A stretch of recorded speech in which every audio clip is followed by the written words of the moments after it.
we've got to talk about Virginia Governor Ralph Northam, who, a source tells CNN, fears that he would be labeled a racist for life if he steps down. The governor who, when this undeniably racist photo from this yearbook page came to light, this is what he said. That photo and the racist and offensive attitudes it represents does not reflect that person I am today or the way that I have conducted myself as a soldier, a doctor, and a public servant. I am deeply sorry. I cannot change the decisions I made, nor can I undo the harm my behavior caused then and today. You heard that? That was in his own words. He said those words.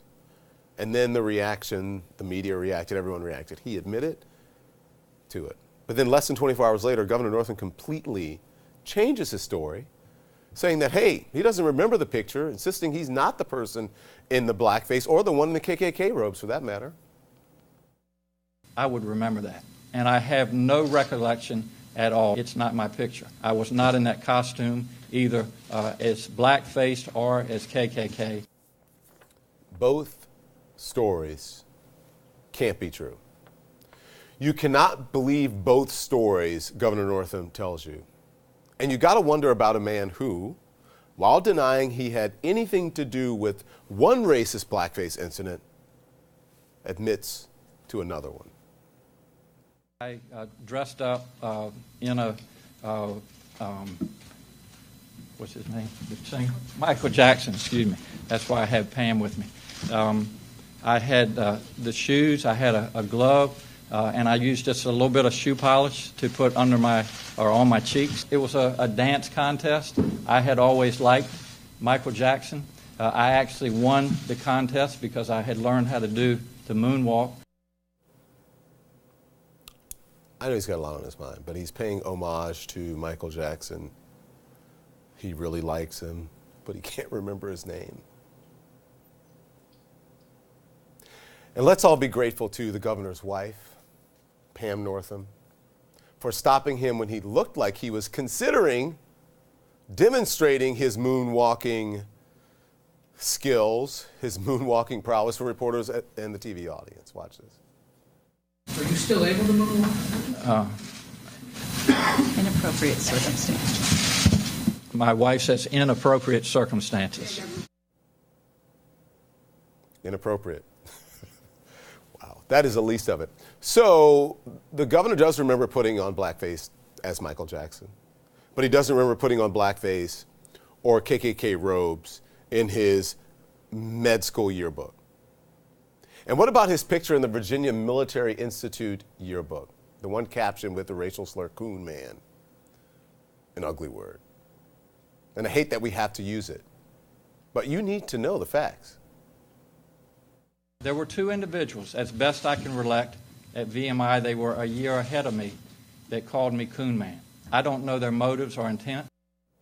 And as Governor Northam battles for his political life now, well, Lieutenant Governor Justin Fairfax, a man who would replace him if he were to resign, is calling a sexual assault allegation against him a totally fabricated story out of the blue. A story that was published on the same right-wing website that broke the story of that racist photo in Ralph Northam's yearbook. Does anybody think it's any coincidence that on the eve of potentially my being elevated, that's when this uncorroborated smear comes out?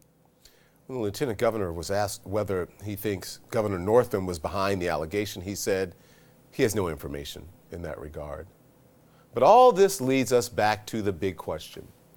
Why would Governor Northam contradict what he'd said less than 24 hours before? Why would he think that he could just explain away what we've seen with our own eyes or heard with our own ears? Why would he think that could work? I think it's very simple. It does work. It worked over and over and over when Donald Trump was on tape saying this. I better use some Tic Tacs just in case I start kissing her. You know, I'm automatically attracted to beautiful. I just start kissing them. It's like a magnet. You just kiss. I don't even wait. And when you're a star, they let you do it. You can do anything. Whatever you want. Grab them by the pussy. I can do anything. Well, he at first offered an apology. I said it, I was wrong, and I apologize. Then, just 2 days later, he dismissed the whole thing as locker room talk. I don't think you understood what was said. This was locker room talk.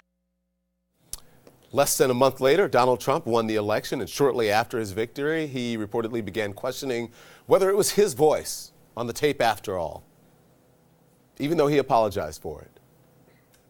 Ralph Northam's strategy is straight out of the Trump playbook. Just double down, triple down. Wait for the storm to pass. Wait for the next big story to push this scandal out of the headlines. It is a strategy that has worked for the president. But the question is, will it work this time?